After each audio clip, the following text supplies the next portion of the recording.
Sir. बोलो क्या बोल रहे हो। इस साल के बाद सिलेबस चेंज हो रहा है, नहीं आखिरी वाला साल है सिलेबस से पहले। यार अभी आया तो नहीं है। सही मतलब जो अगले साल का जो सिलेबस है उसमें वो तो नहीं है, मुझे ऐसा कोई चीज़ दिखी तो नहीं कि जिसमें जो सिलेबस चेंज होने वाली हो। मतलब जो नया सिलेबस है, मतलब 3 साल बाद सिलेबस निकलता है नया, लेकिन उसमें चेंजेस नहीं दिखी मुझे, ऐसा ना ज़्यादा कुछ चेंजेस नहीं दिख रही थी। सही है। तो ये और था। अच्छा जी। आज भाई पेपर स्टार्ट करते हैं। सो अली ज़रा आज ज़रा करवा दो यार, थोड़े 8-10 क्वेश्चन करवाओ जल्दी जल्दी। The diameter of a copper wire is thought to be approximately 0.3 millimeters, which instrument should be used to obtain more accurate measurements of the diameter of the wire. Hmm. So, C लगा कि micrometer appropriate to the nearest millimeter तक होता है. सही हो गया। चलो आगे आ जाओ। What is the unit of acceleration? इसका भी C है, मीटर पर सेकंड स्क्वायर. सही हो गया, मीटर पर सेकेंड स्क्वायर। सही है, मीटर पर सेकेंड स्पीड का होता है, न्यूटन पर मीटर। न्यूटन पर मीटर किसका होता है, स्प्रिंग कांस्टेंट होता है। सही है। और तुम्हारे पास जो है जी पर सेंटीमीटर क्यूब ये डेंसिटी है। सही, तुम्हें सब चीज़ों के बारे में पता होना चाहिए। सही हो गया। तो चलो ओके, आगे आ जाओ, अगला कराओ। An object is released from rest and falls to earth. During its fall, the object is affected by air resistance. That the air resistance eventually reaches a constant value. Which description about successive stages of the motion of the object is correct? Hmm. So, so it will be decreasing in acceleration and then it will eventually become zero. और ये कैसे पता चल रहा है आपको, question पढ़ के कैसे पता चल रहा क्योंकि सर वो फ्री फॉल हो रहा है ऊपर से. है? रटी हुई चीज़ें बता रहे हो, यहाँ से क्वेश्चन से रिलेट नहीं कर सकते हो। अच्छा, अगर एक अगर अगर हम इसको समझे तो उसने कहा कि an object release from the rest, अगर रेस्ट से रिलीज हो रहा है, इनिशियल वेलोसिटी जीरो है। सही है। सो इनिशियल वेलोसिटी जीरो हो गई। सही है। और एक्सेलरेशन उस पॉइंट पे कितनी हो जाएगी, 9.81। राइट, जो भी ग्रेविटी है जीरो नहीं होगी acceleration. Okay, please keep in mind acceleration कभी जीरो नहीं होती फ्री फॉल में। सही है। चाहे आप रेस्ट से फेंको, चाहे आप मूविंग बॉडी हो, चाहे स्टेशनरी बॉडी हो, जब बॉल नीचे गिरना शुरू होगी तो उसकी एक्सेलरेशन 9.81 होगी। Right. During its fall the object affected by the air resistance. तो उसका मतलब है कि जो ऑब्जेक्ट होगा वो उसके वेट की वजह से नीचे आ रहा होगा। जो जो भी वेट होगा, मास टाइम्स 9.81। सही है, वो उसकी वजह से नीचे आ रहा होगा। सही है, वो डाउनवर्ड फोर्स होगी। And the air resistance eventually reaches a constant value. तो air resistance Aahista Aahista increase होगी। लेट्स से अगर जो है डाउनवर्ड फोर्स है वो 10 न्यूटन की लग रही है, सो अपवर्ड फोर्स जो है ना, एयर रेजिस्टेंस पहले 1 न्यूटन की होगी, फिर जैसे थोड़ा डिस्टेंस कवर होगा 2 न्यूटन की होगी, 3 न्यूटन की होगी, 4 Newton, 5 Newton, and so on till it reaches 10 Newton. 10 Newton से ज़्यादा नहीं बढ़ सकती। जितना वेट होता है एयर रेजिस्टेंस हमेशा उतनी होती है, उससे ज़्यादा नहीं बढ़ती। सही है? सर, बोलो बोलो। इस क्वेश्चन में ये कह रहे कि उन्होंने एक चीज स्पेस से अर्थ पे ड्रॉप की है। Fall on to the earth है, स्पेस थोड़ी बोला भाई। लाइक बहुत ऊपर से। कहाँ पे? नहीं, एन कहाँ ऐसा? Object is and falls to earth. तो मतलब ये तुम्हें कहाँ से पता चल रहा है कि बहुत ऊपर से फेंकी? क्योंकि कोई कहीं और से फिर अर्थ पे आएगी ना। अबे नहीं ना यार, कम ऑन। ऐसा या इसमें ऐसा अर्थ कोई का मतलब ग्राउंड है। अर्थ का मतलब जमीन है ब्रो। इसमें ओके कोई ओके। ऐसी चीज वो थोड़ी वो तुम्हारे सिलेबस में ही नहीं है, वो तो बाहर से फेंक रहा है। वो तो फिर स्पेस फेस में जाएगा, यहाँ पे स्पेस फेस इंक्लूडेड ही नहीं थी इस टाइम। सही है ना? तो खैर नहीं तो यहाँ आंसर इसका ए है ना। अबे सुन तो लो, कैसे ये होगा, सुन तो लो सुन तो लो, वही तो लंबी कर रहा हूँ मैं। 2 मिनट तो दे दो मुझे। देखो, मैं ये समझा रहा हूँ कि जब उसकी एक्सेलरेशन डाउनवर्ड 9.81 कांस्टेंट है, राइट, डाउनवर्ड एक्सेलरेशन उसकी कांस्टेंट है, लेकिन जब रेजिस्टिव फोर्स होगी तो रेजिस्टिव फोर्स की वजह से अपवर्ड एक्सेलरेशन भी होने लगेगी। रेजिस्टिव फोर्स की वजह से तो वो कांस्टेंट नहीं रहेगी। डाउनवर्ड फोर्स भी आ जाएगी, अपवर्ड फोर्स भी आ जाएगी। डाउनवर्ड फोर्स वेट है जो कि कांस्टेंट है, अपवर्ड फोर्स रेजिस्टिव फोर्स है जो कि स्पीड के साथ इंक्रीज होती जा रही है। जब वो स्पीड के साथ इंक्रीज हो रही है तो रिजल्टेंट फोर्स डिक्रीज होने लगेगी, और रिजल्टेंट फोर्स जब डिक्रीज होने लगेगी तो वो रिजल्टेंट फोर्स जीरो हो जाएगी व्हेन, जब आपके पास जो है एयर रेजिस्टेंस और वेट इक्वल हो जाएंगे। क्योंकि ये कांस्टेंट वैल्यू सिर्फ तभी पहुंचेगा जब वो बराबर हो जाएगा डाउनवर्ड फोर्स के, राइट। तो जब ये दोनों वैल्यू बराबर हो जाएंगी तो आपके पास रिजल्टेंट फोर्स जीरो हो जाएगी, एक्सेलरेशन जीरो हो जाएगी, and then it will start falling with terminal velocity और कांस्टेंट वेलोसिटी। समझ रहे हो? तो ये कॉन्सेप्ट है, तो decreasing acceleration and then zero acceleration, right. तो ये है। अच्छा, यहाँ पे decreasing acceleration then constant deceleration, right? ऐसा डिक्रीजिंग एक्सेलरेशन सही है, लेकिन कांस्टेंट डिसेलरेशन नहीं, है गलत है, सही है। Constant deceleration then zero acceleration. चलो डिक्री बेसिकली एक्सेलरे नीचे जब आपके पास जो ऑब्जेक्ट नीचे आ रहा होता है तो उसकी एक्सेलरेशन कम हो रही होती है, सही है। डिसेलरेशन का मतलब है ऑपोजिट डायरेक्शन में आप एक्सेलरेट करो, that is not what's happening in this case, right? तो ये भी नहीं हो रहा, सही है। So constant acceleration then constant deceleration, A B possible नहीं है, राइट? बी में प्रॉब्लम ये, कांस्टेंट डिसेलरेशन का मतलब है कि अगर ऑब्जेक्ट नीचे गिर रहा है, अगर ऑब्जेक्ट नीचे गिर रहा है तो जो एक्सेलरेशन है वो अपवर्ड डायरेक्शन में और कांस्टेंट वैल्यू, राइट? लेकिन ऐसा नहीं हो रहा, क्योंकि डिसेलरेशन का मतलब है acceleration the opposite direction, right? Deceleration का ये मतलब होता है। तो आपके पास इस केस के अंदर जो एक्सेलरेशन है वो खुद डिक्रीज हो रही है, right? So acceleration is decreasing and then when the weight and the resistive force become equal, तो the resultant force will be zero and acceleration will also be zero and the ball will start falling with a constant terminal velocity, right? तो खैर चलो आगे आ जाओ, D option हो गया, सही है। आगे आ जाओ Ali. A concrete post is carried up a very high mountain. At the top of the mountain, the gravitational field is slightly weaker than at the bottom. What is the effect of this weaker field on the mass and on the weight of the post at the top of the mountain? So mass will remain unchanged as it never okay. changes, and the weight will get less as gravitational field get less. Okay, तो So I guess चलो सही है। सो आप कह रहे हो कि sir is unchange और इज सी, बोलो बोलो। ये तो पिछले वाले क्वेश्चन का आंसर डी था। जी, ओके। सही हो गया। चलो आगे आ जाओ, अगला भी कराओ। the diagram shows a cuboid block made from a metal of density 2.5. सही हो गया। What is the mass of the block? So D equals to m over v वाला फॉर्मूला लगाएं तो डेंसिटी 2.5 को मल्टीप्लाई कर देंगे, 2 मल्टीप्लाई 2 मल्टीप्लाई 10 और मल्टीप्लाई 2.5 कर देंगे तो परफेक्ट 100 परफेक्ट। आएगा। 2 इंटू 10। अच्छा, वैसे सारी चीज़ें इन्होंने ग्राम और सेंटीमीटर क्यूब में दी हुई, तो कोई कन्वर्जन रिक्वायर्ड नहीं है।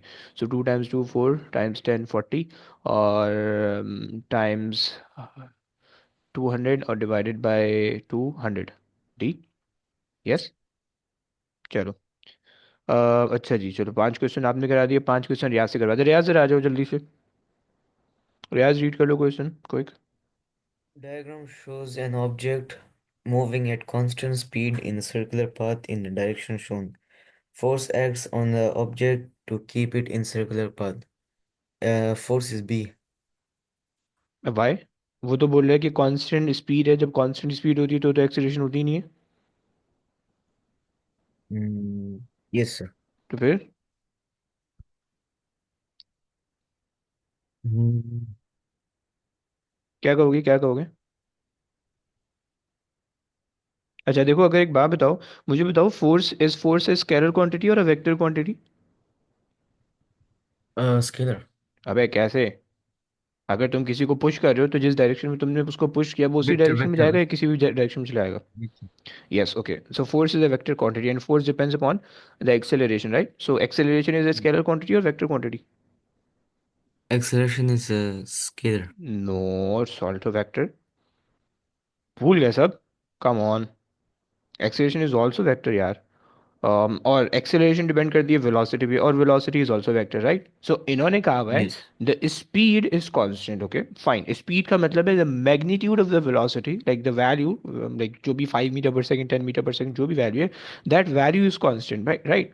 But since it is Yes. Moving in the circular motion, so at every point the direction is changing, right? So due to the change in direction that causes the acceleration in the system, and the acceleration causes the force in the system, right? तो इस वजह से हमारे पास constant speed होने के बावजूद we have a force acting toward the center of the circle, right? This is because कि आपके पास जो है force जो है वो acceleration और velocity पे डिपेंड करती है, speed पे डिपेंड नहीं करती है, right? चलो परफेक्ट। अच्छा, अगर लॉजिक इसकी नहीं भी बताओ तो जब भी आपके पास सर्कुलर मोशन आएगा you always have to take जो भी सेंटर वाला पॉइंट आ रहा है उस पर, सही है। चलो आगे आ जाओ, ये रीड कर लो जल्दी, रियाज आपने करना है। A spring obeys Hooke's law, which graph is obtained by plotting extension of spring against the load applied. हम्म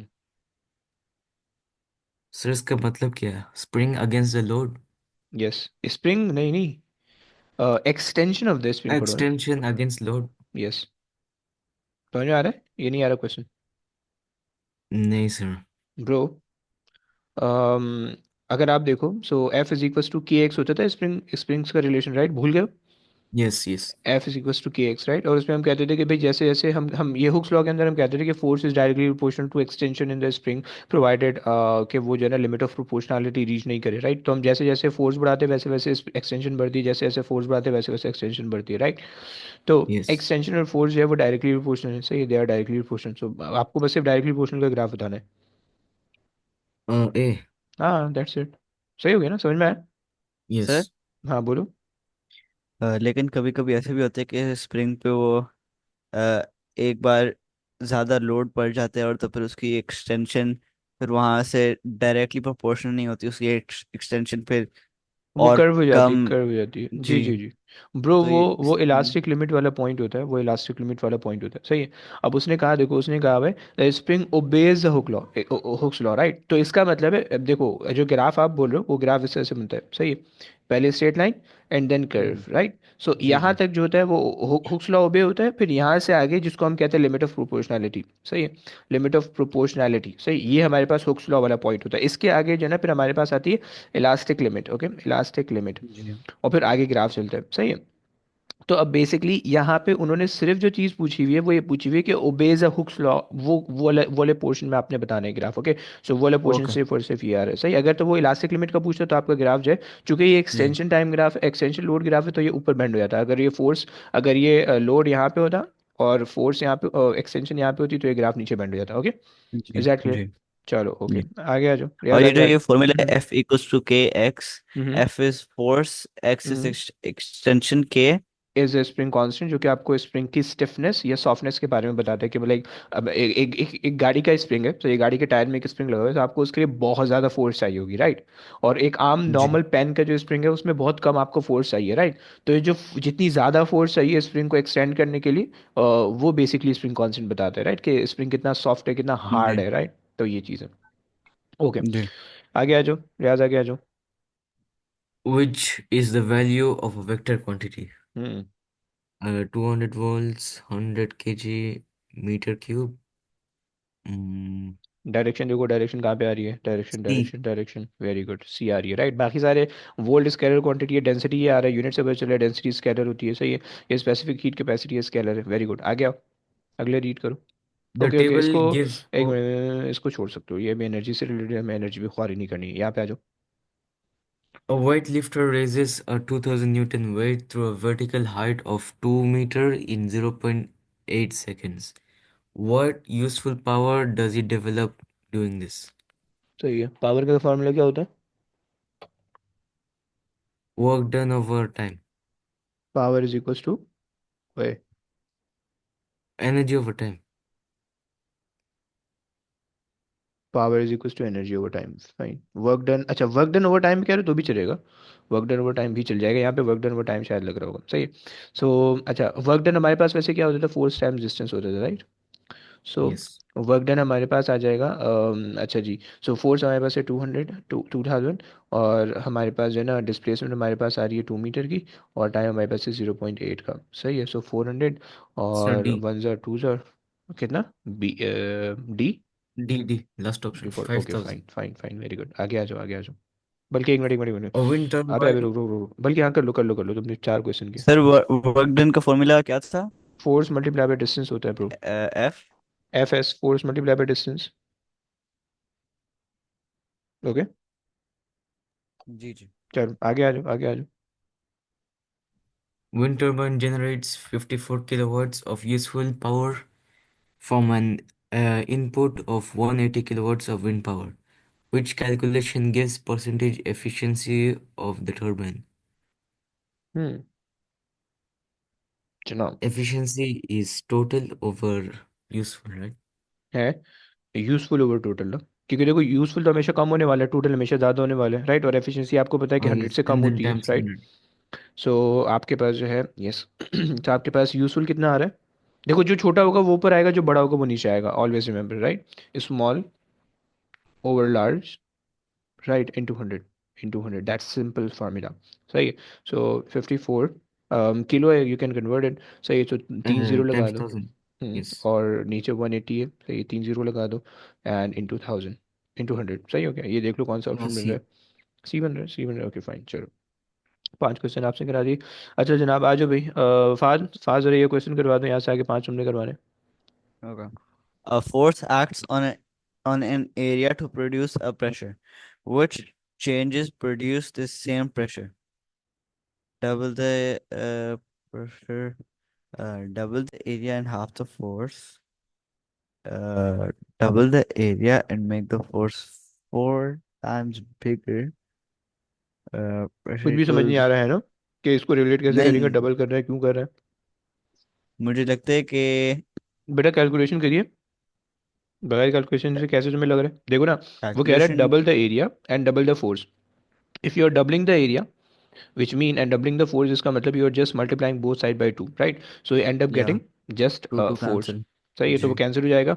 सो तो सेम प्रेशर आ जाएगा इससे। सही है, ये तो स्ट्रेट फॉरवर्ड लग रहा है, सही है, ये आंसर लग रहा है। जी। अगर ये देखें double the area and half the force, तो इसका मतलब है 2F divided by half the one area. Over two ए।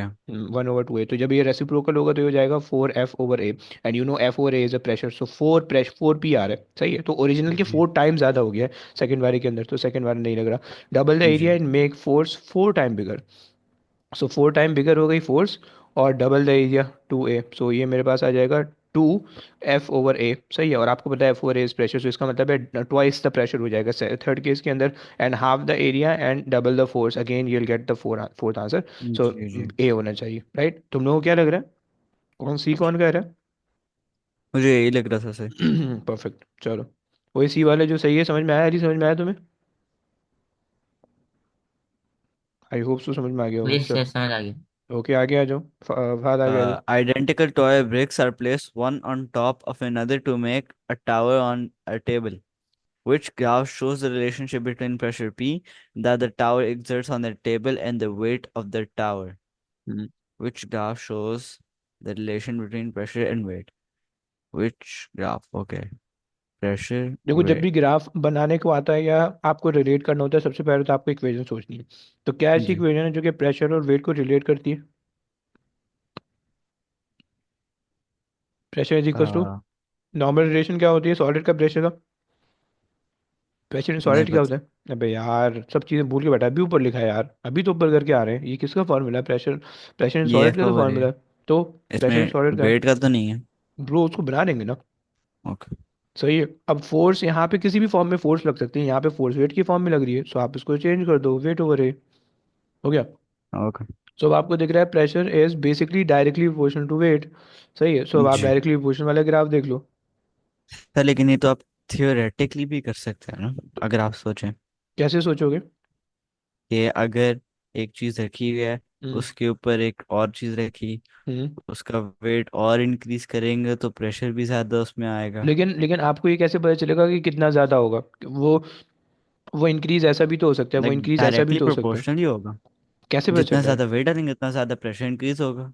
देखो वो तो आपको, वो उसी के लिए तो इक्वेशन यूज़ कर रहे हैं ना। ऐसा भी तो बहुत सारी चीज़ें ऐसी होती हैं कि जो अगर आप एक चीज़ रखो, या अगर आप कोई चीज़ इंक्रीज करो, तो उससे जो इंक्रीज होता है वो डायरेक्टली प्रोपोर्शनल में नहीं आता, कोई स्क्वायर की टर्म में आ जाता है, कोई क्यूब की टर्म में आ जाता है, समझ रहे हो? तो ये चक्कर है। जी। सही हो गया। तो ये डी आंसर हो गया, चलो आगे आ जी। जाओ। Gases can be compressed but liquids cannot. Which statement explains the difference?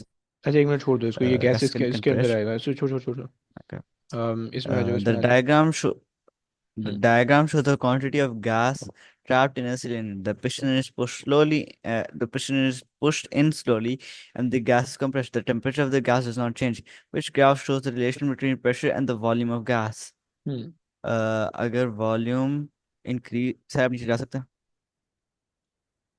अगर वॉल्यूम इंक्रीज होगा तो प्रेशर डिक्रीज होगा, तो D. D. D. Bro pressure और वॉल्यूम इन्वर्सली प्रोपोर्शनल होता है, ऐसे ही पता है। जी। अगर वॉल्यूम इंक्रीज होगा तो प्रेशर डिक्रीज होगा। यस। तो डी पे भी वही दिखा रहे हैं।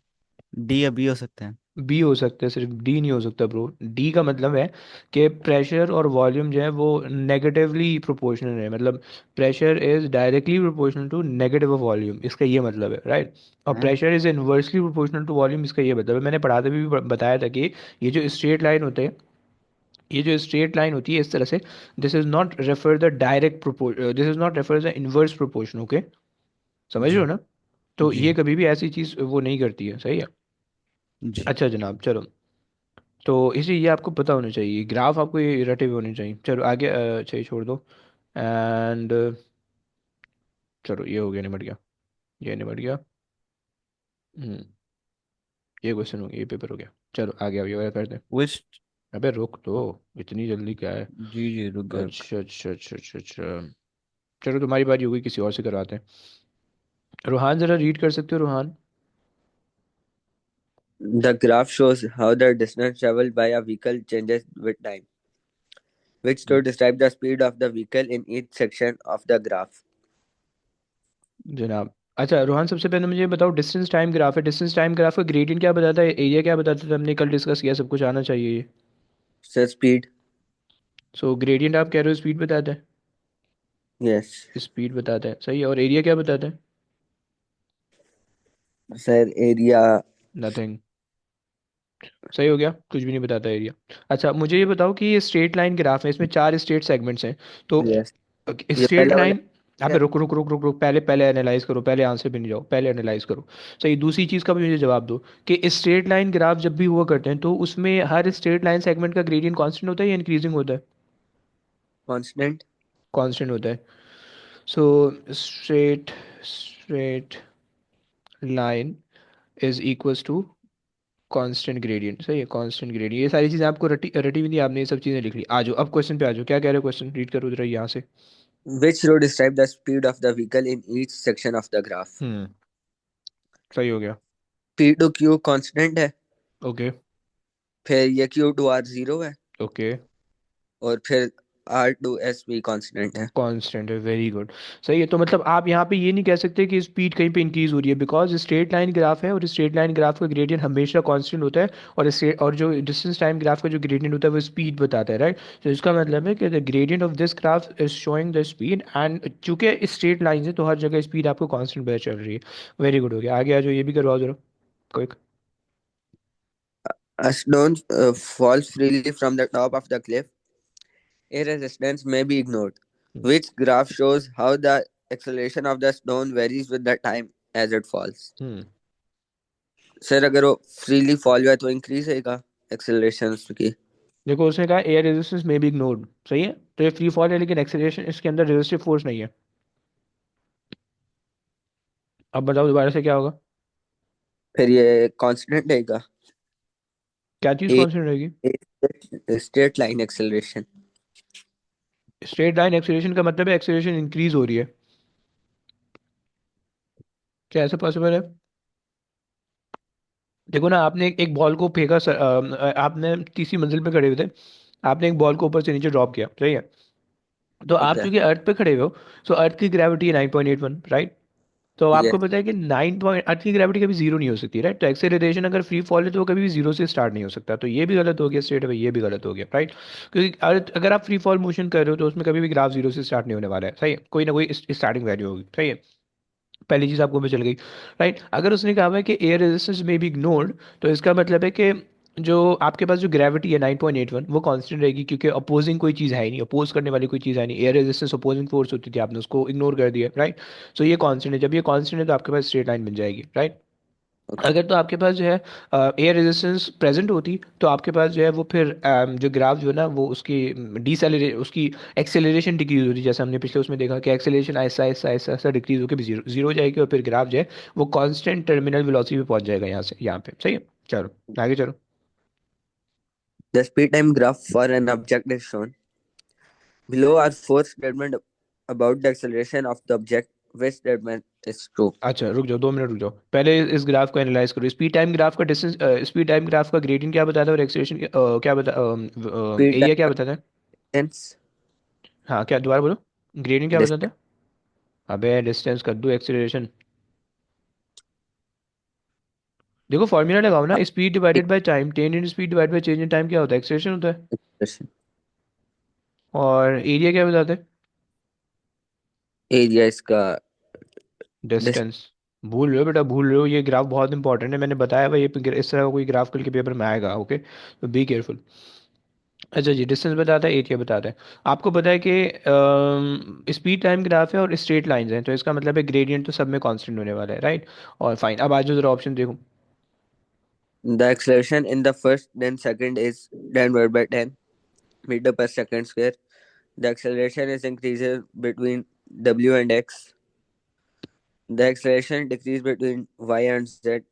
हम्म, The deceleration between y and z is 10 by 50. तो ये a है. ए लग रहा है, ओके, क्योंकि इसमें इन्होंने Yes. ग्रेडियंट दिया हुआ है, इन्होंने ग्रेडियंट दिया हुआ है। तो फर्स्ट फर्स्ट 10 सेकंड में जो वेलोसिटी चेंज हो रही है वो 10 फाइनल वेलोसिटी, इनिशियल वेलोसिटी 0 है, और उन्होंने डिवाइड बाय 10 सेकंड कर दिया, सही है। अगर हम दूसरा ऑप्शन देखें, the acceleration is increases between X and Y. X and Y नहीं, एक्सेलरेशन 0 है, क्योंकि आपके पास स्ट्रेट लाइन है, वेलोसिटी चेंज नहीं हो रही, फिक्स वेलोसिटी है, और फिक्स वेलोसिटी में एक्सेलरेशन 0 होती है, राइट। Okay. सी अगर देखो, the acceleration decreases between Y and Z, तो acceleration Y Z, acceleration decrease नहीं हो रही, एक्सेलरेशन की कांस्टेंट वैल्यू है, नेगेटिव एक्सेलरेशन है जिसको हम डीसेलरेशन कह रहे हैं, but it has a constant value, वो ना तो इंक्रीज हो रही है ना तो डिक्रीज हो रही है, right. The speed is decreasing, right, but the acceleration, याद करो, the deceleration is constant, okay, and the acceleration between y and z is, और the deceleration between y and z is 10 divide by 50। अब देखो, डिसलेरेशन सिर्फ इस portion में हो रही है, सिर्फ इस पोर्शन में हो रही है, राइट। सो अगर आप करो 10 माइनस 0 डिवाइडेड बाय ये वाला सिर्फ टाइम आपने लेना है, राइट, 30 माइनस 50 करोगे, यानी 50 माइनस 30 करोगे, तो आपके पास डिसलेरेशन आएगी विच वुड बी 20, राइट, पूरा टाइम लेट हो गया आप, सही है। तो ये प्रॉब्लम है, चलो आगे आओ, ये भी कराओ। An astronaut on the moon weight less than on Earth. What is the reason for this difference, and how does his mass on the moon compare with his mass on the Earth? उधर gravity कम होती है एक. क्या चीज, gravity? Gravity किधर, अर्थ पे, moon पे? Moon पे.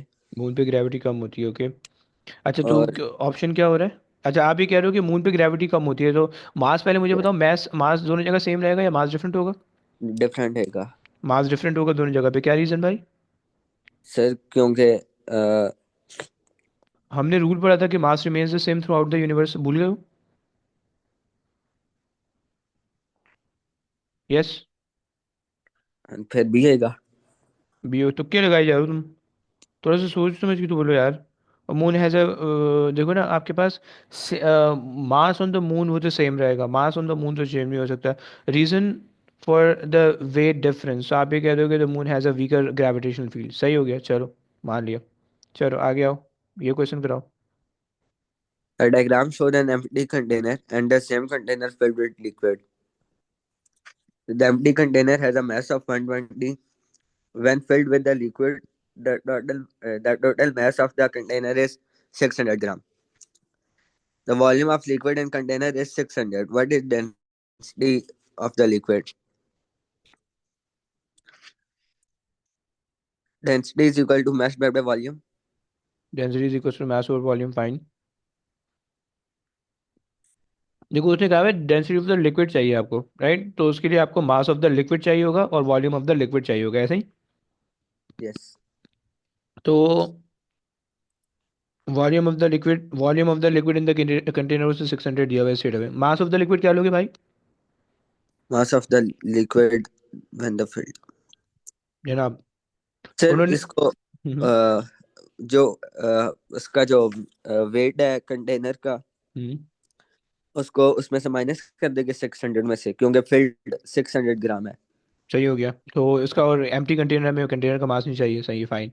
यस. सो 600 डिवाइड 600 माइनस 20 और 120, राइट, सो आ जाएगा 380, यस. नहीं 480 आएगा, 480, four four. Eighty divided by 600, right, तो ये आ जाएगा, जो भी आंसर होगा 1 से छोटा होगा। सो आई थिंक ए बी बन रहा होगा, सही, चलो आ जाओ। अच्छा, इन्होंने कहा है कि an object travel in a circular path at a constant speed, मैं समझा चुका हूँ कि कांस्टेंट स्पीड क्यों, सर्कुलर मोशन के अंदर कांस्टेंट स्पीड क्यों फोर्स जनरेट करी होती है, क्योंकि सर्कुलर मोशन के अंदर कांस्टेंट स्पीड जो है उससे कोई फर्क नहीं पड़ता, डायरेक्शन चेंज होने की वजह से एक्सेलरेशन आ जाती है, which statement, okay, it has change in kinetic energy. अब देखो काइनेटिक एनर्जी डिपेंड करती है सिर्फ स्पीड पे, उस पे डायरेक्शन पे कोई फर्क नहीं पड़ता, राइट। तो काइनेटिक काइनेटिक एनर्जी कांस्टेंट रहती है सर्कुलर मोशन के अंदर, right. It has a change in momentum. Momentum जो चेंज होता है वो वेलोसिटी पे डिपेंड करता है, तो yes it the momentum will change. It has a constant velocity, no, velocity constant नहीं रहेगी, क्योंकि velocity is actually depending upon the speed and the direction, right. So direction is changing, right, so velocity will not be constant and it is not accelerating. वो accelerate या decelerate नहीं करेगा, it accelerates toward the centre of the circle, right, क्योंकि उसकी acceleration होती है centripetal centripetal acceleration, जिसको हम कहते हैं toward the centre of the circle acceleration है, and toward the centre of the circle force है, right. So only the momentum is changing, right. बच्चों क्लियर हो गया, कोई मसला तो नहीं किसी को, एनी प्रॉब्लम? Yes, sir. वही फात समझ में आया?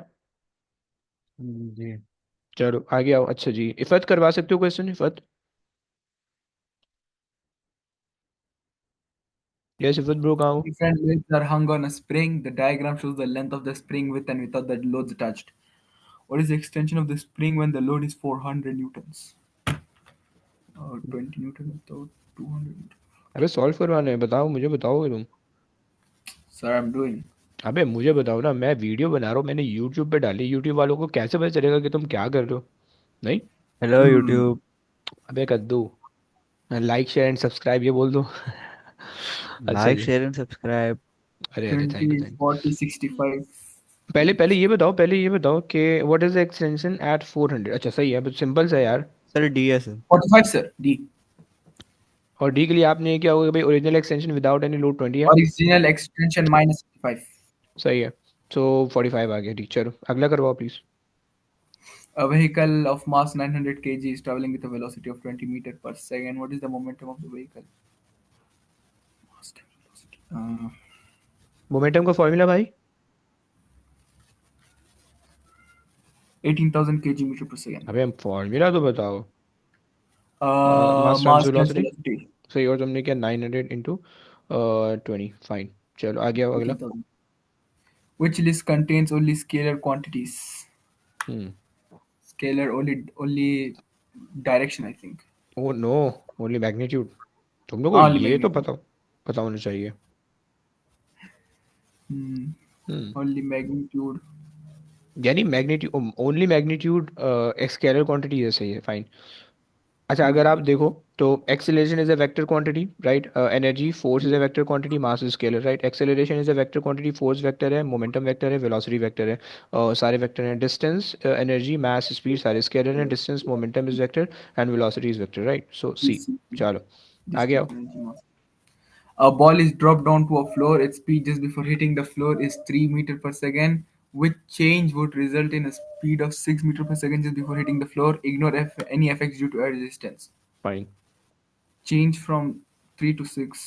Increase by 3. Double the mass, sir. है? कैसे डबल द No. मास?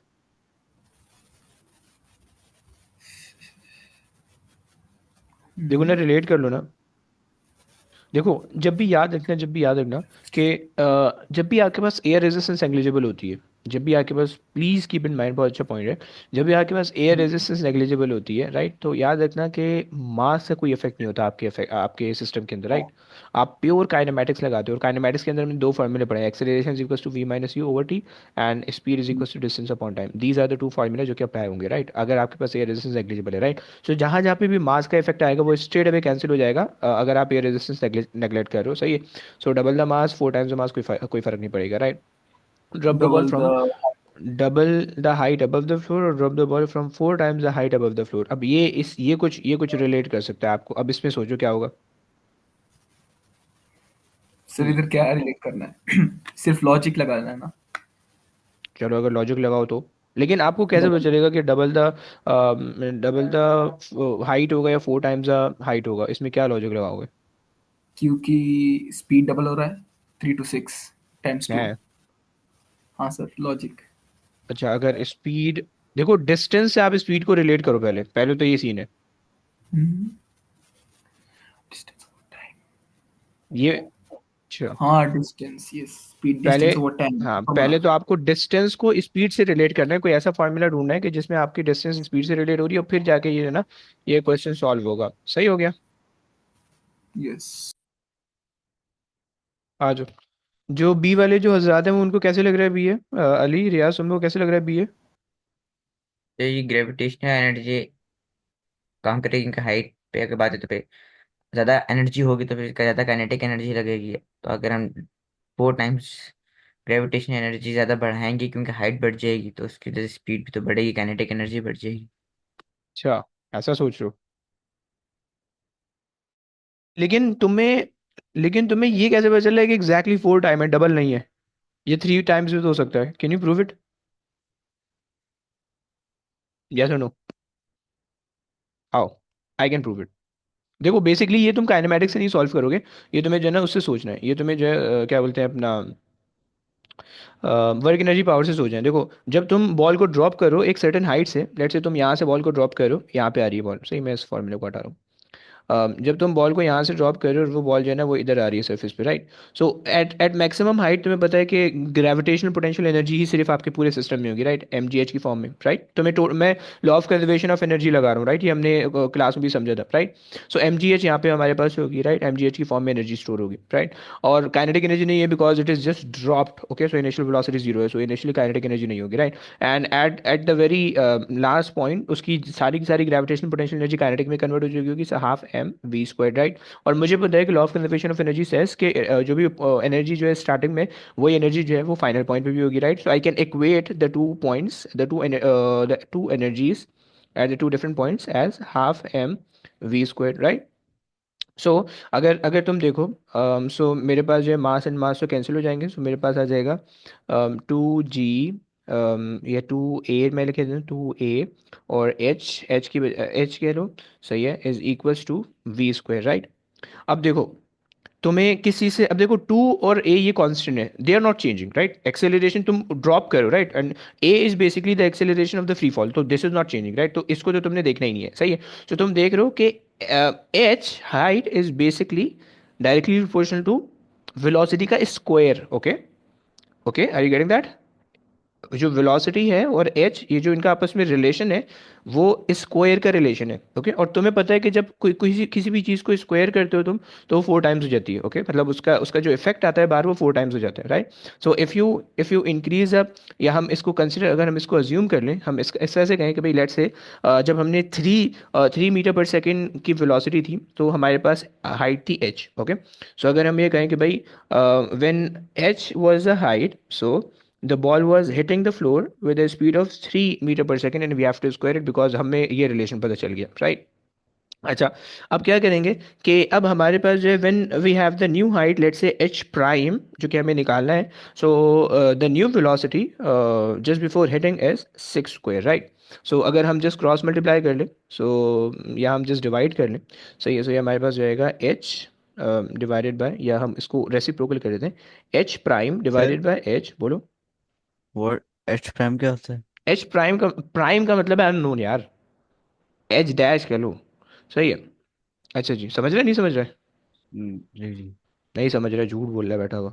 नहीं सर, अच्छा पक्की बात है, चलो ओके। जिस एच अननोन नॉट कहते का हैं ना, सिर्फ अननोन। अननोन ही है ना हाँ प्राइम? हाँ, कुछ भी नहीं, मतलब मैंने प्राइम ओके इसलिए लगाया कि वो हमें ढूंढना है, ओके? हमें बस ये करना है, सही है? ओके। अच्छा, जब आप उसको डिवाइड करोगे, सो 3 square is 36 square 36 divide by 3 square is 9, okay? 9 1 9 9 4, देखो एग्जैक्ट 4 फैक्टर आ रहा है, एग्जैक्टली। सो एच प्राइम का मतलब है जो नई नया वाला एच है वो बेसिकली पुराने वाले एच के 4 टाइम्स होना चाहिए, मतलब जब आपने वो वाला केस जो आपने कंसिडर किया था कि जिसमें आपकी हिटिंग वेलोसिटी 3 मीटर पर सेकेंड थी, सही है? तो उसमें जितनी हाइट आपने रखी थी उसके 4 टाइम्स आपको हाइट रखनी पड़ेगी, सो आपको जो है ना हिटिंग वेलोसिटी 6 मिल पाएगी, ओके? बच्चों समझ पा रहे हो? बच्चों समझ पा रहे हो? हाँ ना बोलो प्लीज, क्विक क्विक। जी सबको जी आ रहा सर। है? सबको आ रहा है? अली समझ में आ रहा है? रियाज समझ में आ रहा है? या सिर्फ? Yes sir. Okay, perfect perfect, चलो आगे आओ। क्या नाम है तुम्हारा? इफ़त आगे Which आ जाओ। list contains only, sir? Hmm Okay. A lamp has power input of 5 watts. It wastes 1 watt of power heating the surroundings. What is the efficiency of the lamp? Hmm Energy, sir. Efficiency का formula होता था कि, Power input over total power output times 100%. दोबारा दोबारा दोबारा, power, Power input okay? over total वो power power output होता है बे। output. Power power output over total output, power हाँ output. देखो हमेशा ऊपर छोटा आएगा ना power input, okay. Total power output times into 100%. 100, okay fine. So power output तुम्हारे पास आ रहा है, 1, lamp has input power is 5, okay. It has waste 1 watt, तो इसका मतलब है आउटपुट कितना आएगा? 4. Very Yeah, good. 1. वे Or नो 4. ब्रो, वो वेस्ट हो रहा है ना, वेस्ट तो हमें नहीं चाहिए, Yes, yes. राइट। देखो उसने कहा लैंप, लैंप हम यूजुअली लाइट जलाने के लिए इस्तेमाल करते हैं, ओके। अगर अगर कोई हीटर होता, अगर कोई हीटर होता तो आप कह सकते थे कि भाई ओके आप 1 ले सकते थे, राइट, गेटिंग। Yes. सही हो गया, चलो। सो 4/5 × 100, सही है, सो वो 80 बन जाएगा। अगला करा दो। A container is filled with liquid to a certain depth of H. The pressure of the liquid at the bottom of the container depends on several factors, which is one of the factors on which the pressure does not depend. Straight Hmm. Forward answer है, बिल्कुल बेकार सा MCQ दिया इन्होंने। The strength of the Earth's magnetic field. Very good, चलो। अच्छा जी, आ जाओ। अच्छा ये हमने नहीं करना है। अच्छा जी ये भी कराओ, पूरा करो पूरा, बस आखिरी क्वेश्चन है, ये कराओ जरा जल्दी। The volume of a gas is measured at different pressures. The pressure P and the volume V of the gas are found to be related by the equation PV equals constant. Which quantities are kept constant and which quantities change? PV equals constant. Sir, ये कौन सा formula, इसका मतलब bro क्या होता है? Bro bro हमने पढ़ा था ना, pressure is inversely proportional to volume. तो वो बेसिकली उन्होंने क्या किया, प्रेशर टाइम्स, या उन्होंने ये किया कि प्रेशर इन्वर्सली प्रोपोर्शनलिटी की साइन को हटाने के लिए इक्वालिटी लगाते हैं और एक अदद कांस्टेंट आता है, ऐसे ही होता है। हाँ मैथ्स में सर। यही पढ़ा है, सही है। हाँ वी को उधर भेज दो, तो P times V is equal to K की जगह अगर मैं इन्वर्ट लिख दूँ कांस्टेंट, तो कोई मसला तो नहीं है, हाँ, यस राइट। यस बस ये यस। वाला फार्मूला इन्होंने उसको चेंज किया हुआ है। Which quantities are kept constant and which quantities change? Hmm. Hmm. देखो हमने तीन चीज़ें पढ़ी थी, इसके अंदर हमने कहा था प्रेशर होता है, वॉल्यूम होता है, टेम्परेचर होता है, राइट। जो भी फार्मूला दिया हुआ होता है उस फार्मूले के अंदर जो दो चीज़ें दिख रही होती हैं वो दो चीज़ें तो चेंज होती हैं, राइट। इसके अलावा जितनी भी चीज़ें होती हैं वो कांस्टेंट रहती हैं, राइट। सो Yes. प्रेशर और वॉल्यूम इन दोनों ने चेंज होना है, टेम्परेचर कांस्टेंट होगा, राइट। मास कांस्टेंट होना चाहिए, डेंसिटी भी कांस्टेंट होना चाहिए, बिकॉज मास कांस्टेंट आप रख रहे हो, right, getting. Changed constant. So D. सो आप कह रहे हो डेंसिटी ऑफ द गैस, अच्छा जी। Density of the gas changes, mass of gas changes, temperature remains constant. P found to be related with equation. अच्छा लेकिन अब इसमें तो कोई ऐसा ऑप्शन ही नहीं है, मतलब हमारे हिसाब से जो सारे करेक्ट होने चाहिए थे, राइट। कि जिसमें हमारे पास जो है density of the gas should also be constant. अच्छा sorry sorry sorry, which quantity are constant and which quantity change, okay. So temperature तो कांस्टेंट होनी चाहिए हर हाल में, सही है। अब आपके पास जो है मास ऑफ द गैस भी कांस्टेंट होना चाहिए। और डेंसिटी, सर क्यों हम्म। मास की कांस्टेंट होना चाहिए? देखो मास आप नहीं चेंज कर सकते ना, मास अगर चेंज करोगे हाँ तो हाँ। सिनेरियो चेंज हो जाएगा ना, क्योंकि आपने मास निकाल दिया, अब आपके पास एक नया सिस्टम बन गया, राइट। हम्म, अच्छा, अब एक चीज है, हमारे पास चूंकि वॉल्यूम वॉल्यूम हमारे पास pressure is inversely proportional to volume, right. अगर हम प्रेशर बढ़ाएंगे वॉल्यूम कम होगा, वॉल्यूम बढ़ाएंगे प्रेशर कम बढ़ेगा, राइट। राइट, ऐसे ही। Sir. So basically if you are increasing or decreasing the volume, so it ultimately affects the density, right. So it can increase or decrease the density as well, right. So if you are increasing the volume, so you're basically decreasing the density, right. And if you are decreasing the volume, so you're actually increasing the density, right. Is that clear, getting? Yes हमें sir. पता है कि density is equal to mass upon volume होता है। So अगर if you are increasing the volume, right, so pressure decrease होगा and density भी decrease होगी। And if you are decreasing the volume, so pressure increase होगा and volume, sorry, अगर we are if you are decreasing, yes, if you are decreasing the volume तो volume कम होगा, particle will have more collision per unit time, तो pressure increase हो जाएगा and they have greater density, okay. So see clear हो गया, सारे बच्चों क्लियर है? चलो हो गया, आगे आ जाओ। ये निपट गया, ये पेपर हो गया। सही, अब वो दो पेपर थे 2016 के, सही है। अब ये है 2024 का, सही है, मार्च। आ जाओ भी, कौन करा रहा है? अली आ जाओ जरा जल्दी से। A Ali student quick. has a measuring hmm. cylinder containing water and also has a balance. Which of these could she use to find the volume of a small metal sphere? She has no other apparatus. Okay. Either the measuring cylinder containing water or the balance. B, the measuring cylinder containing water only, the balance only. Neither the measuring cylinder nor the balance. आसान से समझ The में आ रहा है? balance used. Sorry. I think like देखो ना volume. ऐसे सोचो ना, उसमें वॉल्यूम निकालना है, सही है। जहां जहां पे भी बैलेंस होगा वहां पे मास निकलेगा, सही है। जहां पे भी बैलेंस आ रहा है वहां वहां पे मास निकलेगा, राइट। तो हमें Yeah, मास but नहीं चाहिए। for the shape, like it's fair, so we will use the formula. It's नहीं ना for the बच्चे, नहीं कर सकते ना। वो कह रहा है कि measuring find the volume of the, देखो वो अपैरेटस से फाइंड करना चाह रही है ना, तो इसका मतलब है वो मेजरमेंट की तरफ जा रही है, राइट। समझ रहे हो। yes. सो अब आपको यहाँ पे आंसर नहीं दिया वो कोई उसका फॉर्मूला लगाने का, सो आप वो नहीं कह सकते हो, राइट। अब जहाँ जहाँ पे भी बैलेंस आ रहा है इसका मतलब है वहाँ पे आपने मास मेजर करो। मास हमें नहीं चाहिए, हमें तो सिर्फ वॉल्यूम चाहिए। सो वॉल्यूम के लिए मेजरिंग सिलेंडर होना चाहिए, उसके अंदर वाटर होना चाहिए, राइट। आप जो है ना पानी स्फेयर डालने से पहले आप वॉल्यूम रिकॉर्ड कर लोगे, then you put in the sphere and then you record the new volume and you subtract the volume, you'll get the change in volume that refers the volume of the sphere, right। ऐसे ही ना भाई, समझ रहे हैं। चलो आगे आओ। अबे माइक खोल के पढ़ना है बे। The diagram shows a solid object on a flat surface with two forces acting on an object. What is the resultant force on the object? Hmm. 1 Newton to the towards right. I guess. To the right, very good. अगर अगर मैं इसी question में कह दूं कि मैंने इन forces की डायरेक्शन तुम्हें नहीं बताई हुई, ओके, मैंने इन फोर्सेस की डायरेक्शन तुम्हें नहीं बताई। मैंने ये कहा है कि we have 3 newton force and 4 newton force acting on the box, okay. और मैं तुमसे कहूँ कि what is the maximum force, तो क्या बोलोगे। It's up to you, you can change the direction as well, okay.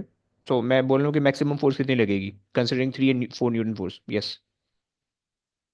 Maximum will be 1. Maximum you can change the direction as well. Maximum तो 4 होगी। नहीं, फिर you have total two force, three Newton force and 4 Newton force, okay. If you want to have the maximum force out of them, right, you can change the direction as well। so we will both in same direction Very like good, yes, तो कितनी value होगी। 7. Yes, uh, very good, 7 Newton to the right or to the left is up to you, okay, but 7 Newton would be the maximum value you can expect, okay, and 1 Newton is the minimum value that you can that you'll have, okay, that you are having in this question, right। चलो good हो गया, आगे आओ। Mic खोल के बे, mic खोल के। a ball is falling towards the ground which transfer between energy stores taking place. So gravitational potential energy will be reduced to nice. kinetic. To kinetic, a ball is falling towards the ground, it is not hitting the ground, okay। तो elastic potential energy तो नहीं होने वाली है, fine. और क्या कह रहे हो आप।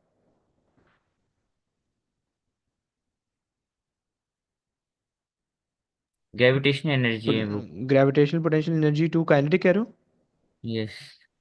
हो, ओके। जो बिटवीन ऊपर से the energy store is taking place, so it should be gravitational potential energy store energy to kinetic energy, right. Gravitational kinetic energy to gravitating, जब आपने ball is falling toward the ground, okay, which transfer between the energy store is taking place, okay. Transfer between, so ये होना चाहिए, सही है कि वो gravitational potential से काइनेटिक की तरफ आएगी, आ गया।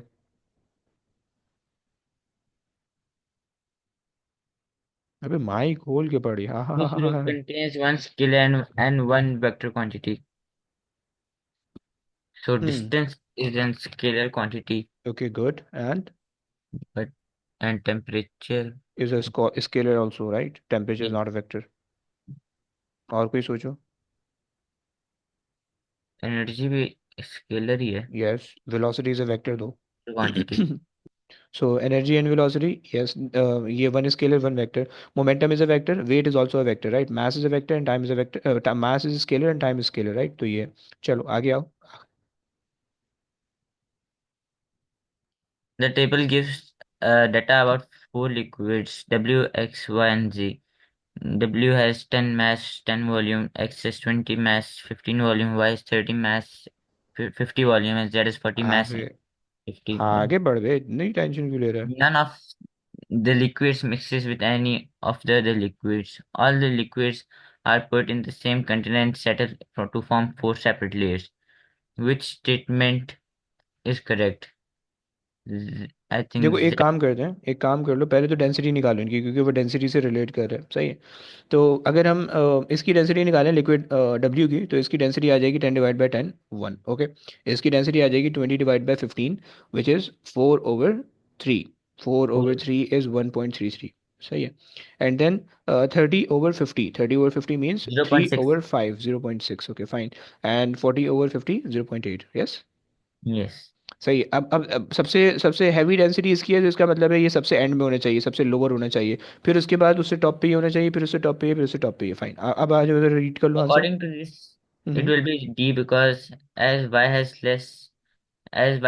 less density, so it will form a layer above Z. Okay, G from the layer below Y, G way G, okay, below Y, below Y, fine, चलो फाइन। और y from the bottom layer, y from the bottom layer, no, x from the bottom layer, x from the top layer, x from the bottom layer, w from the layer below x, w from the layer below x, no, जो x होगी वो सबसे below होगी, okay. आ जाओ, दूसरा बच्चा कौन है?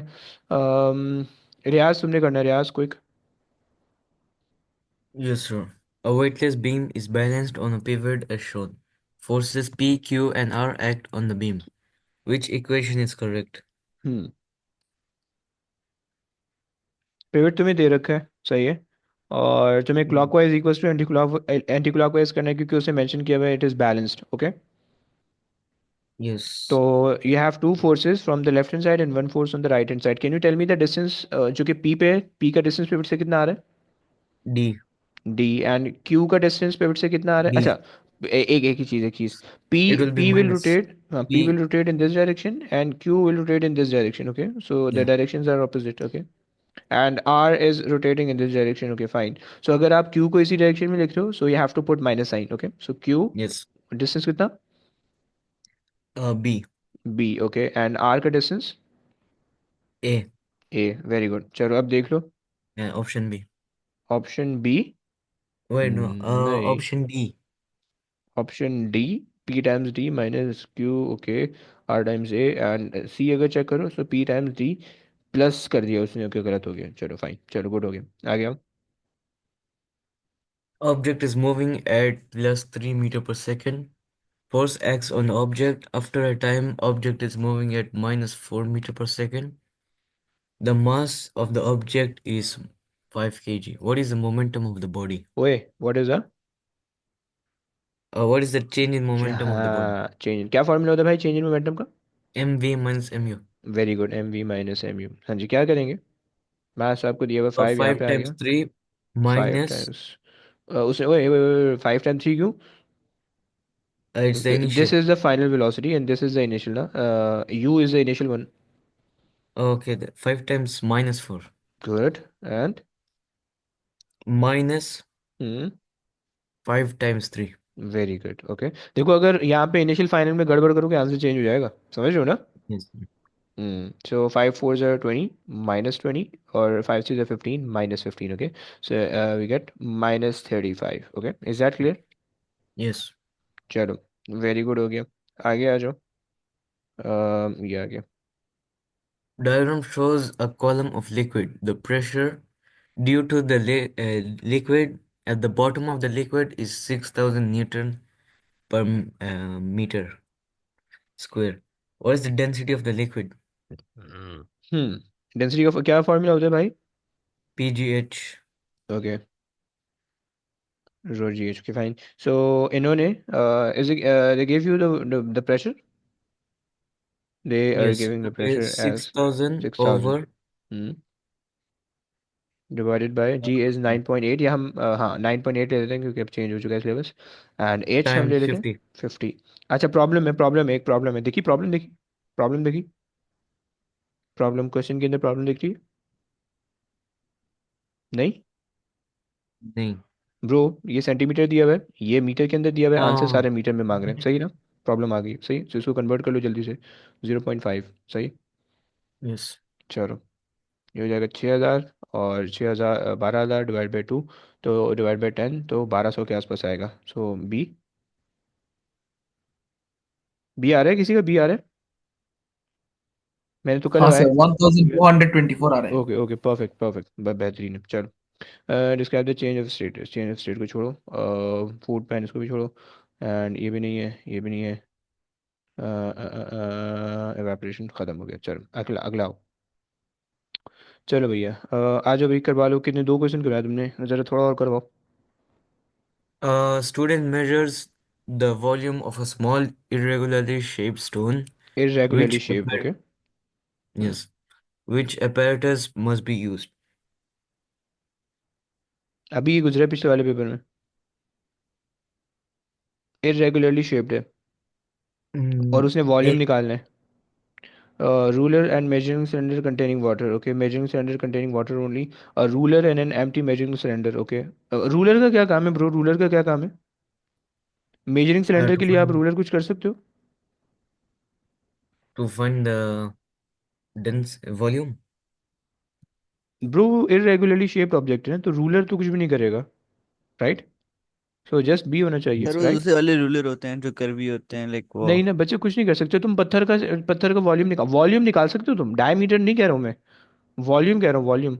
सर नहीं, वो फ्लेक्सिबल वाले होते हैं ना, बच्चा इसलिए। वॉल्यूम, मेरे बच्चा वॉल्यूम नहीं आएगा ना किसी से। वॉल्यूम का मतलब होता है कितना स्पेस उसने ऑक्यूपाई किया हुआ है। Volume is 3 dimensional, right? इसके रूलर जो होते हैं वो 1 डायमेंशन होते हैं सिर्फ, राइट? अगर तुम उसको कर्व कर Mhm. लोगे वो 2 डायमेंशन बनेगा मैक्सिमम। वॉल्यूम उसे तब भी नहीं निकाल सकते हो, ओके? हम्म।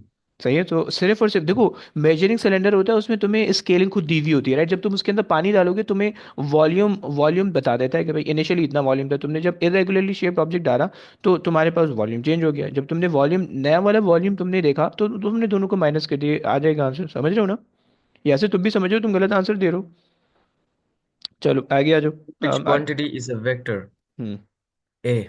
Electric field strength. चलो वेरी गुड है। आ जाओ भाई, अगला बच्चा, 1 मिनट रुक जाओ। अब फास्ट से करवाना है, फास्ट जल्दी आ जाओ please. An athlete runs 2.4 kilometers in 12 minutes. What is hmm. the average speed of the athlete? क्या फॉर्मूला होता था भाई एवरेज स्पीड का? Uh, Total distance over total time. Very good very good. Total distance कितना? 2.4 kilometer. अब देखो यहाँ पे प्रॉब्लम है, उसने यहाँ पे किलोमीटर दिया हुआ है, मिनट दिया हुआ है, आंसर चेक करो, सारे minute meter meter per second है, मीटर पर सेकंड है। So you have to convert each and everything 2400. Two. Okay very good, I am just putting 1000 right here, okay. और चलो फाइन, ये लगा देते हैं 2400। ओके, आगे नीचे।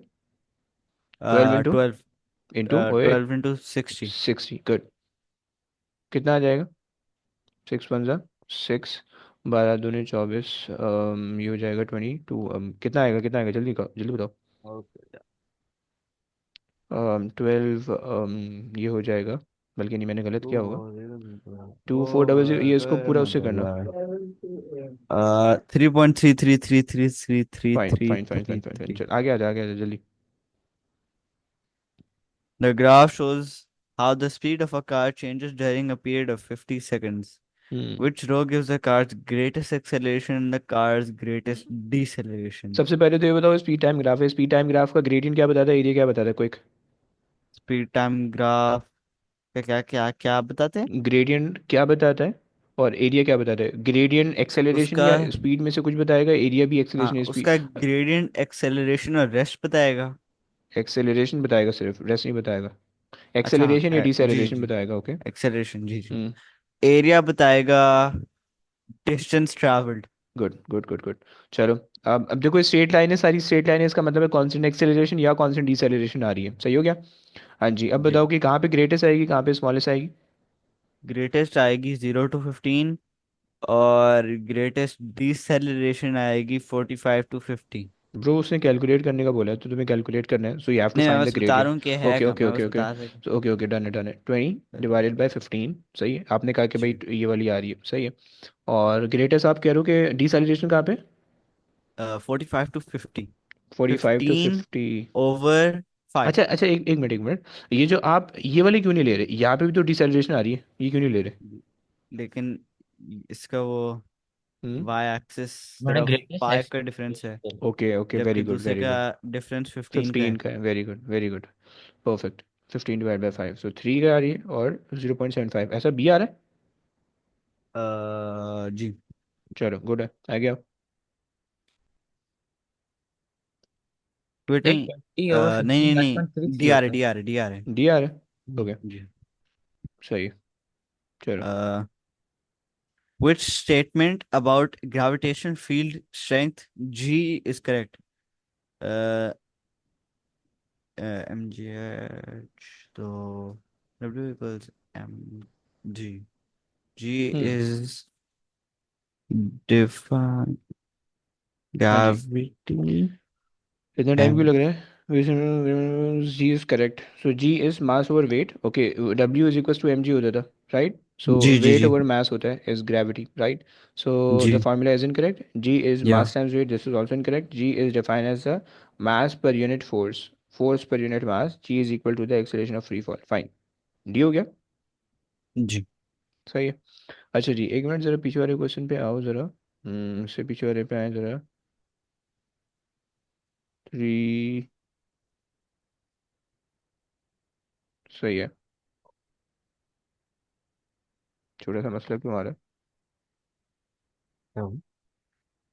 है? 1 मिनट, डिवाइड बाय 12 इंटू। सही है। और